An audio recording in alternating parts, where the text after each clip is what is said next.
Leadership to me is purpose. To me is selfless service. Leadership is growth. Leadership to me is value-based. Coolest definitions of leadership that I've heard is harnessing human energy to make effective change.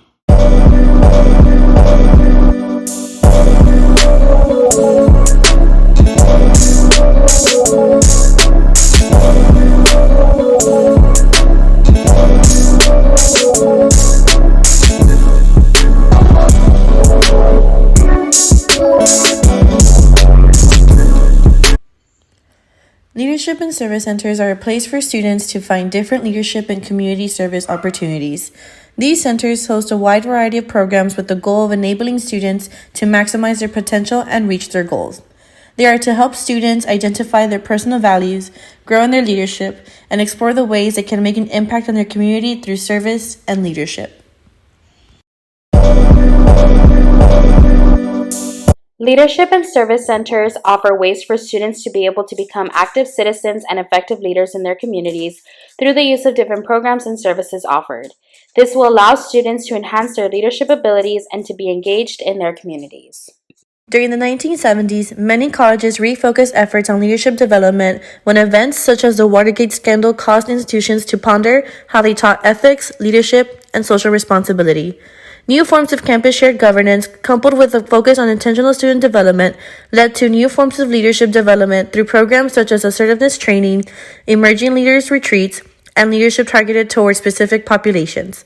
Thinking about leadership expanded in the 1980s and 1990s to include such perspectives as cultural influences, service learning, social change, and spirituality.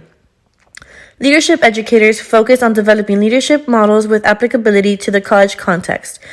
Two such models, the social change model of leadership and the relational leadership model, have been widely adopted. To understand the role of civic engagement across institutions, it is valuable to review the higher education landscape of the past 50 years.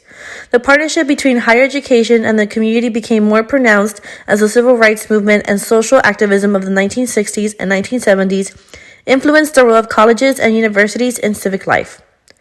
Higher education institutions intentionally engage with the social, political, and economic challenges of their communities. In 1985, 3 college presidents, representing Brown, Georgetown, and Stanford University, joined with the president of the Education Commission of the states to form Campus Compact.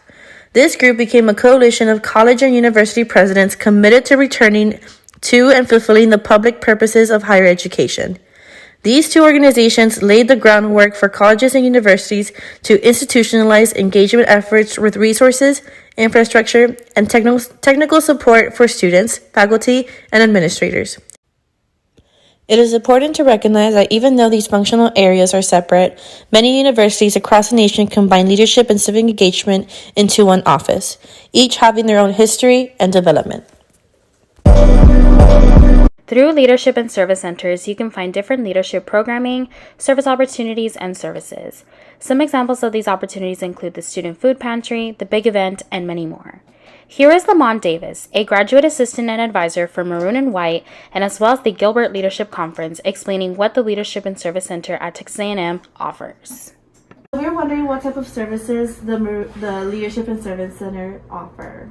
Yes, so the Leadership and Service Center, we offer different programs in terms of Maroon and White, the Big Event, Gilbert Leadership Conferences, and so these are some of our programs or student organizations, and so they allow for students to not only engage in selfless service and integrity on campus, but also developing their leadership style and leadership profiles for after they graduate. Is that good enough for y'all?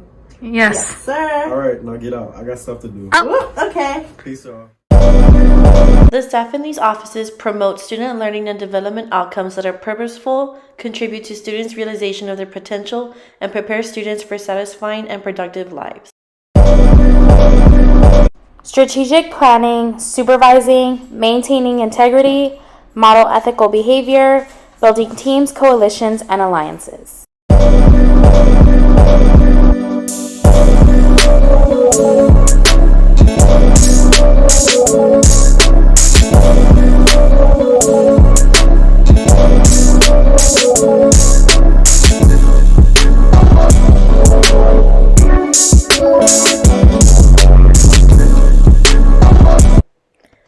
Thank you all for watching and hope you all learned a little bit more about leadership and service centers.